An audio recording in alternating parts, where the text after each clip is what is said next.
Hello, friends. Welcome to A Little View podcast, the podcast where the perspective may be small, but the conversations are anything but small. I'm Gwen, your podcast host, a soon-to-be dietitian, a health coach, and an advocate. This is a podcast where we talk about things that aren't talked about. We're the voice for the unrepresented. We're having empowering conversations about healing your mind, body, and soul. And we're bringing on guests to share their inspiring stories. This is A Little View podcast. And I just want to say a little disclaimer that this podcast is for educational purposes only. It is not medical advice. Always talk to your doctor about your own health journey first. And if you didn't know, March is Nutrition Month. And during this month, we highlight the importance of healthy, mindful eating and how it can fuel us to power our day. Because as we know, food is fuel. Each Friday, we have a different dietitian on. Because not only is nutrition something everyone should be educated on, but I also am going to school so it's something I'm very passionate about. So today we have Dr. Cress on the podcast. She is a professor at Wayne State. And not only is she a professor, she is the head of the nutrition department. She is truly an amazing professor. Her students mean more than just a grade to her. And I can say this wholeheartedly. I would not be in the grad school position I'm in today if it wasn't for her. So without further ado, I would love to just introduce Dr. Cress and for her to just tell us a little bit more about herself. My name is Diane Cress. I am a registered dietitian. I was a registered dietitian before I was anything else that I do now. I became a registered dietitian in 1990. Then I worked for a little while as a clinical dietitian and then decided I enjoyed teaching. An opportunity presented itself to teach at night while I was working as a dietitian. That just grabbed me and I loved it, and I've been running with that ever since. So I've been in academia for quite some time. And what do you do outside of being a professor and nutrition? Oh, nothing. So I have a dog. Okay. I have 3 daughters. One is a dog, 2 are human. So my daughters are grown and gone, both married, but both living close to me now, which is really nice. And so I spend as much time with them as I can. I spend a lot of time with my mom. Now it sounds like I'm on a dating site. I like long walks on the beach.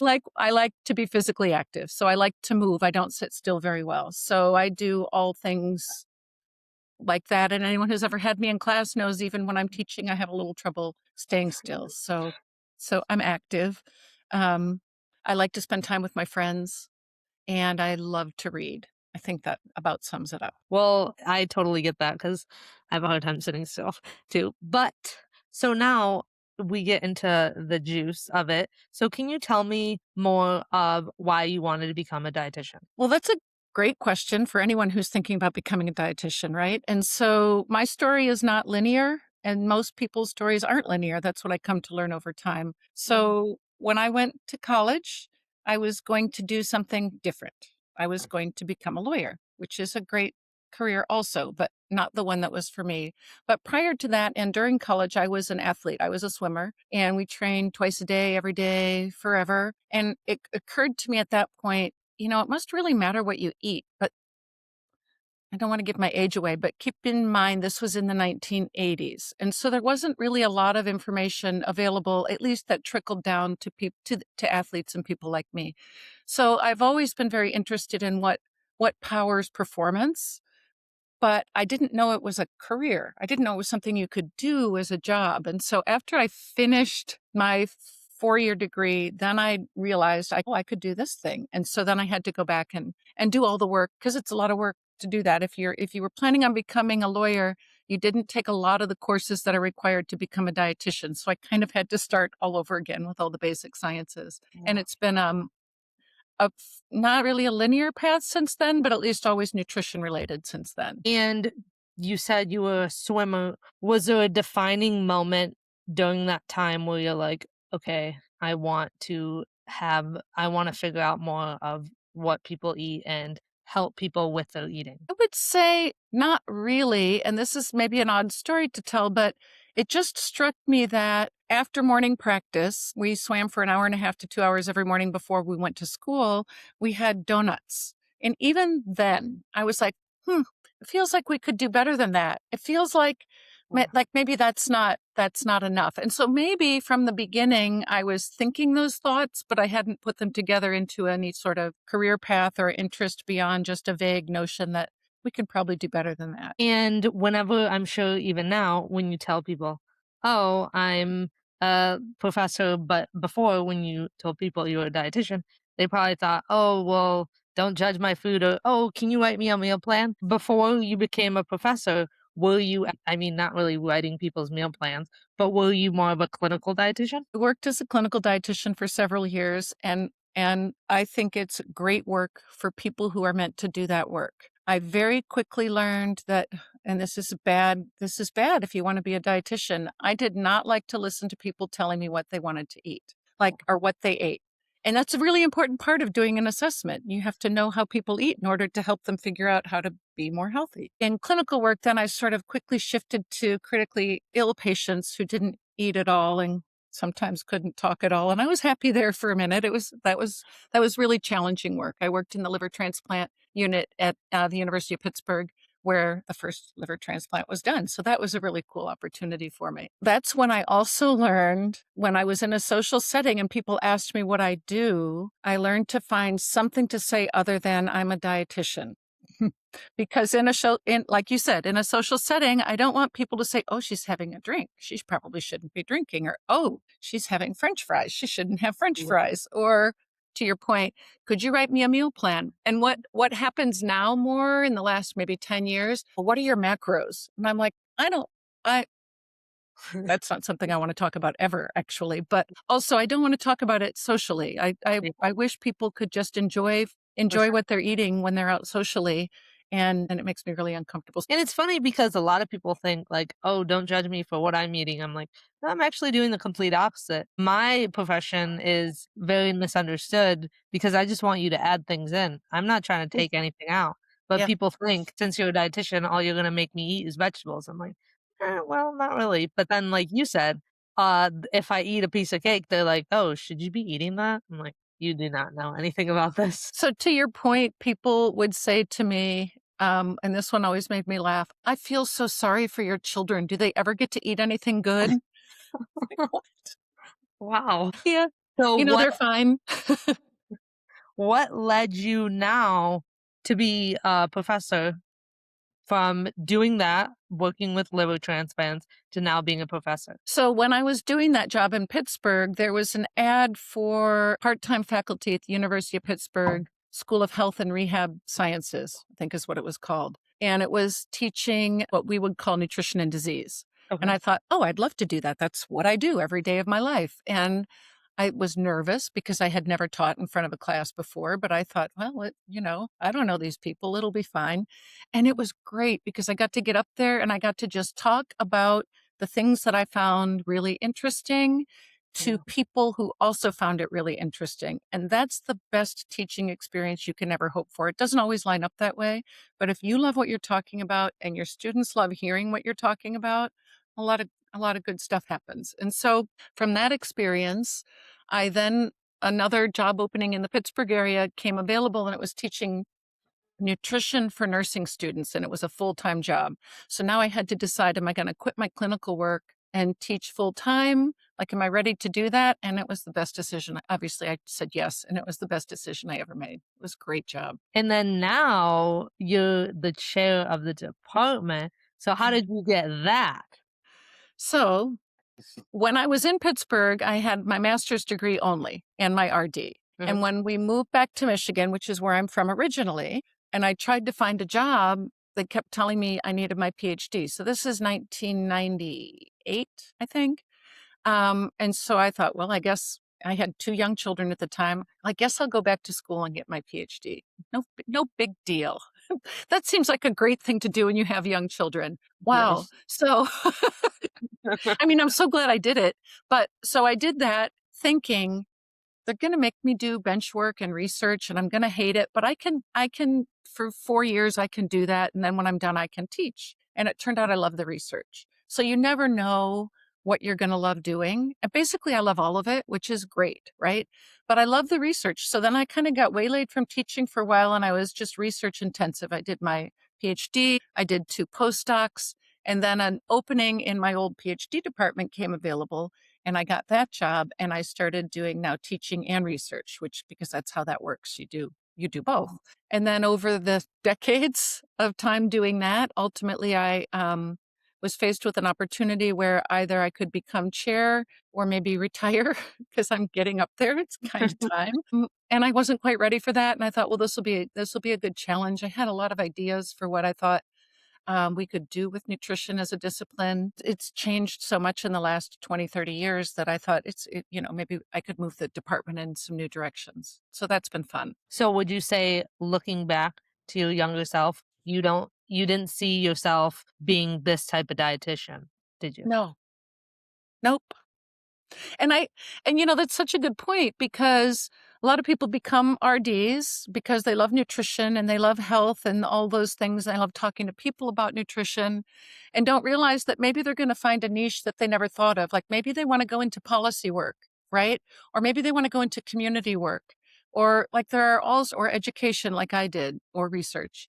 There are just so many different avenues that it's not just what you picture telling people what not to eat, your poor children suffering because they're not allowed to eat anything fun. Like, that is not what being a dietitian is. Now, from your experience, though, what do you think is the most important skill or quality to have as a dietitian? As a dietitian. So that's tough because I have not practiced as a dietitian, as a clinical dietitian in a very long time, but just the best skill for my job, Yeah. and I think it applies to dietetics as well, is probably listening. That Mhm. probably applies in any job, in any career, listening, meeting don't wanna be cliché, but meeting people where they are and hearing what they actually have to say, and then trying to work with them on their terms, make things better, whatever the thing is that you're trying to make better. This is such an important point that Dr. Cress made because, as you heard her say, you can apply this what she said to any career you're in. But with dietetics, we learn about this so much in my nutrition classes, how meeting patients where they're at, starting where they're at, because a patient is not going to want to make lasting changes unless you start where they're at and you go from there. Because if you're already at level 10 and they're still at level 1, they're not going to know how to jump through those hoops, or they're not going to know how to get there unless you start from 1 and go to 2, 3, 4, 5, 6, so on and so on. So, I just love this point that she made, and because you're a professor, you're kind of out of, like, the RD-ish world, what do you hope that students get from your classes or from the program as a whole? Outside of just, like, "Oh, nutrition." Like, learn your stuff, right? Know your stuff. Don't Yeah. leave here ignorant because then we look bad. So, aside from that, the best thing I get you're the perfect example of the best thing I get. So, students who maybe struggle a Yeah. little bit, who are motivated and determined to figure out how to work through difficult things. When I see students do that and then rise to a level of competence, it's very, very rewarding. So just looking at you and all the things you do, right? Because you're so interesting and you do so many different things, and half of them I probably don't even know about yet.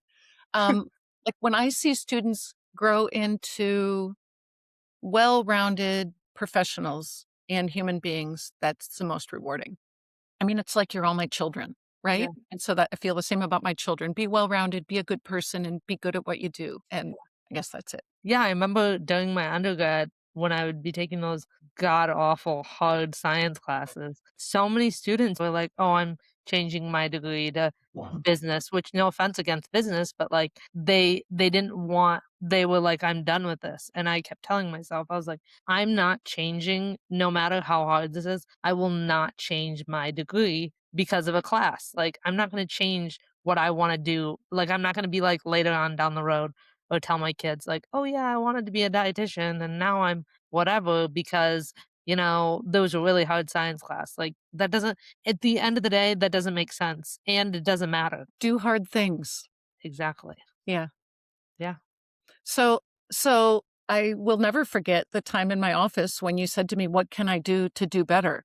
And there are so many students who take an exam, they haven't prepared for it, they don't do well, and they say, "Tell me what I can do to do better." And I just say, "Prepare." But with you, I knew you had prepared. And so you gave me a whole different perspective on students who are struggling because they've never done this sort of work before. And now in every class, I spend time talking about and I post information on how to study, how Yeah. to actively study, how to improve your memory, how to do the hard things and make sure you're mastering what it is you're learning and not just like faking your way through it. And I have you to thank for that. Thank you. So, Yeah. yeah. Hearing this means so much to me because during my undergrad, it was really hard, and I often felt like no one saw how hard I was working. And Dr. Cress was the one person who truly believed in me, truly saw my full potential. And I know I'm not the only one saying that. I know there's other students out there who have felt the exact same way because I've heard stories and have felt like Dr. Cress is the one that believes in that and truly sees what they're capable of. Definitely, I feel like sometimes with certain classes, it's only made for one person. And I mean, I have ADHD, but I don't want that to detour me from wanting to learn or wanting me to be a dietitian one day. So, yeah, I really, again, would not be in this position if it wasn't for you. So, thank you very much. Well, likewise. So, what a team. And what do you hope, now going back to the nutrition side, is what do you wish more people knew about nutrition? Well, you kind of already said it. It's about what you need to include so that you're getting all the healthy nutrients that your body needs to grow and stay healthy, way more than it is about what to exclude. We all know what to exclude excess, like just excess is bad. Yeah. So I wish people knew that you can eat whatever you want. You should enjoy your food. Someone told me once, and it might have been Dr. Kosla, that almost all the dietary guidelines around the world say something about food should be enjoyed. Like Mhm. that's the first tenet. We don't have that. We just have eat the it's very prescriptive, right? So I Yeah, wish people could get away from that prescriptive feeling about what nutrition means and actually enjoy it. for And I'm not sure how best to do that because many people have a mindset about the prescriptive nature of nutrition and it's hard to get past that. And that's sort of a specialized area of dietetics. Like I think those people maybe they should talk to someone. There's a book called Maybe You Should Talk to Someone. It's not about nutrition, but it's a pretty good book. I'm sure you've heard this before. I have heard before, and I don't know if this is 100% true, is you absorb your food differently when you like are stressed out or when you're worried or any of that. So like especially in the today's world we live in, everyone thinks they're a dietitian, everyone thinks they're a doctor. And so with that being said, a lot of people will fear monger like, oh, don't eat this, don't eat this, don't eat this. So then when people eat those foods and they're stressed out or they're worried, then it just absorbs differently. And then it also adds more stress to your body, which is a whole nother rabbit hole. But what I'm saying is just like with what you said, just add more foods in. You don't need to take more out. And I think, in my opinion, anyone who preaches to take more out is not really preaching well because who wants to be told, like, yeah, don't eat this, don't eat this, don't eat this? Like, no one's going to want to come see you if the telling you to don't eat everything. One of my biggest pet peeves are lists. Lists of bad foods, lists of never eat these foods, even the best sources of vitamin C, maybe those are good. But like all those lists of things you should avoid. And they just get to me. Like maybe on that list we could have like illicit drugs, tobacco, excessive alcohol. Okay, maybe we could put those things on the Yeah. list, but seriously, bananas or whatever else Yeah. ends up on there. Yeah. So I think if I could get that across to people too, um, and like critically think a little bit. Well, does Yeah. that make sense? Right? That For sure. how about that? That doesn't sound right. One of Yeah. my favorite memes, I'm not sure if it's a meme, my kids have to correct me all the time, but it's a cartoon. And it goes something like, your doctors are using Chat GPT. Start eating well and exercising now. And I'm Yeah. like, oh, I like that message. Not for the reason that that joke is intended, but Yeah. just live a wholesome life. Kidney disease, there are things you have to avoid, right? That's different than regular free living healthy people who can eat whatever they want without restriction. Yeah. So that's an important distinction too. Yeah. Like, for example, and I know this is a little off topic, but for example, so I think maybe I've shared this a while ago, and I talk about this a lot on my podcast. So I had an eating disorder for 10 years. I would listen to a lot of nutrition advice from social media, and a lot of them would say, "Don't eat fruit because there's too much sugar in it." Well, again, like, that's very misinformation, and any person who's telling you don't eat something or don't do this is going is shouldn't be giving you advice because they're just only making you feel bad. So, Yeah. And just in that example, like, what do they even have to gain from it? Like, yeah. most of the time when you're getting really bad advice, Mhm. they're trying to sell you something that's the solution to the thing you're not supposed to do or the Yeah, solution to what's wrong with you. But some people just I think in all fairness, most of those social media influencers think they're right for sure. Yeah, because they don't know what they don't know. yeah, yeah, But I don't think they are, like, devious in intent. Now, if they're trying to sell you something, I'm gonna change my opinion, but if they're just giving bad advice, they just don't know any better, for right? sure.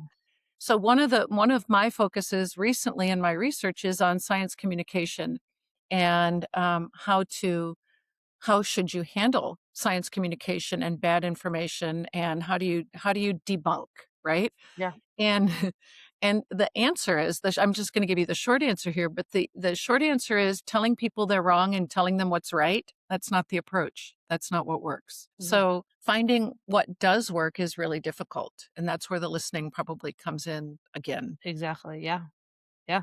Well, and then what would you say Nutrition Month means to you as a whole? Well, I love National Nutrition Month because I'm a registered dietitian, Yeah, because it brings nutrition into I mean, we don't really need to bring nutrition into focus these days because it's there every day, right? yeah, There's something every day, but it brings good nutrition information in front of people for a mm, month. So, it's almost like is bad. This is probably a bad example, but it's almost like dry January. Makes people think about their drinking for a month. Well, here we're going to think about our healthy eating for a month, right? yeah, And every year is different. So a couple years ago, I did a story because it was related to National Nutrition Month that was related to food waste, right? mhm, Food waste and climate change, I think. This yeah, year, it's a really, I forget, shoot, I looked it up so I didn't forget. Do you remember what it's called? I do know. Hang on, I'll tell you. This year's theme is I have to scroll through all the pictures of my dog first. This year's theme is Discover the Power of Nutrition. Okay, And I love that. And it's basically about um, what is the power of nutrition? Who are the people who can help you appreciate and understand the power of nutrition? That's us, right? okay, Dietitians. yeah, By the way, we're not the only ones who have that knowledge, right? yeah, We're the ones trained specifically to know these things, and we can educate other people to be educators as well, right? yeah, So it would be great if when you were in the hospital, all of your caregivers had good nutrition information to share with patients. Like mhm, that is a dream of mine. So I like this theme this year because it focuses on the good work that we tried to do and that we do in all different venues and approaches. And I like that it makes people think about healthy nutrition for a month, and maybe what they're reading for this month isn't just social media posts that, that what is the like 10-second attention span for those posts, or I don't remember the exact number, but it's short. Like maybe we get a little more attention span this month. yeah, yeah, I totally agree. And my last question I always ask all my guests is, what is something you wanna leave with the listeners today? Like, one piece of it can be nutrition advice, advice overall. I should have been prepared for that. Um, it's so big, and if you asked me tomorrow or 10 minutes from now, you'd probably get a different answer. It's But okay. But right now, what comes to mind is follow your passion, like the thing that makes you most interested, the thing that you are most curious about, find a way to follow that and make it your career. So you're doing that. I did that. No matter how long it takes you to get to that point, you still have those years to live. If it takes you 5 years, you're still going to be 5 years older in 5 years anyways. So just do it, right? Just Yeah, do the thing you're passionate about. Um, and if you're truly passionate about it, you'll find a way to make it happen, as exactly. opposed to like, oh, I'm not going to do this anymore. I'll go to business school. And again, business school is great, but Yeah, but not if medicine is your passion or nutrition is your passion. Yeah, exactly. And you know what the younger kids like to say, "Drop the mic." That was a drop the mic moment. it But was. yeah, it was. You did great. Did I do that right? You did. Well, this was so much fun. Thank you. Wow. Thank you so much, Dr. Crest, for being on my podcast today. I feel like my listeners and I have really got to know you more, learned a little bit more about nutrition and who you are as a professor and as a person. So, thank you again so much. And I hope everyone listening enjoyed this episode just as much as I did. And make sure to like, subscribe, follow for more episodes. And don't forget, for the month of March, every Friday, we're coming out with a new dietitian episode. So follow along for more episodes, and we'll see you guys next time. Bye. Bye.